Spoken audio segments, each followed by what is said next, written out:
Oke teman-teman semuanya, pada kesempatan kali ini saya ingin membahas seputar kenapa WiFi di rumah kita padahal sinyalnya penuh tetapi lemot, kemudian tidak seperti biasanya speednya menurun dan lain sebagainya. Yang akan saya bahas di sini adalah salah satu faktor dari sekian faktor yang mungkin terlupakan oleh rekan-rekan semuanya, yaitu masalah interferensi. Jika WiFi di rumah kita mengalami interferensi, akibatnya banyak perangkat yang menggunakan channel yang sama, maka konektivitas akan mengalami beberapa masalah. Misalkan yang pertama, penurunan kecepatan. Banyak perangkat pada channel yang sama akan menyebabkan tabrakan sinyal. Maka akibatnya setiap perangkat harus menunggu giliran untuk mentransmisikan data karena hal ini akan memperlambat kecepatan koneksi WiFi di rumah kita. Yang kedua, konektivitas tidak stabil.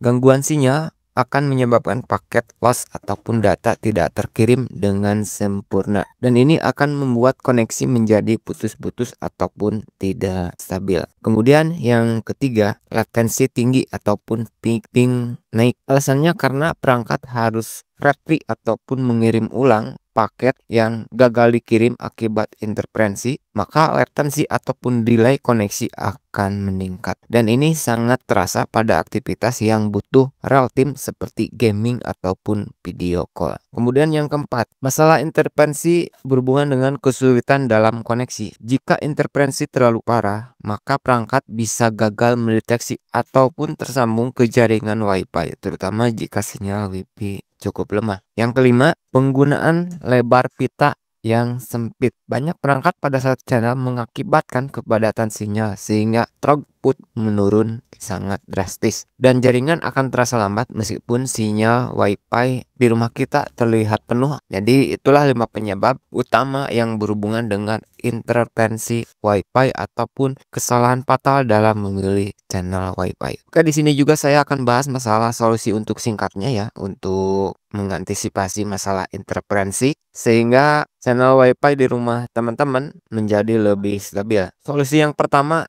yaitu pindahkan channel WiFi. Silahkan teman-teman gunakan channel yang paling sedikit digunakan ataupun channel WiFi yang anti interferensi ya. Contohnya jika misalkan di teman-teman di perkotaan, jika channel WiFi-nya penuh 1 sampai 11 banyak yang digunakan, ini untuk yang 2,4 GHz ya. Saran saya lebih baik gunakan yang channel 1, 6, dan 11. Cara ini teman-teman bisa cek menggunakan WiFi analyzer ya, baik untuk HP maupun laptop itu aplikasinya ada ya. Kalau untuk laptop teman-teman bisa lihat seperti yang saya gunakan di video ini. Solusi yang kedua, teman-teman bisa gunakan band yang frekuensi 5 GHz karena frekuensi 5 GHz memiliki lebih banyak channel non overlapping dibandingkan yang 2,4 GHz. Contohnya yang saya gunakan pada WiFi di rumah saya. Kenapa menggunakan yang 5 GHz? Karena interferensinya lebih sedikit. Solusi yang ketiga yaitu atur jarak antar perangkat WiFi ya. Silakan teman-teman hindari untuk menempatkan banyak perangkat WiFi terlalu dekat satu sama lain, terutama yang menggunakan frekuensi 2,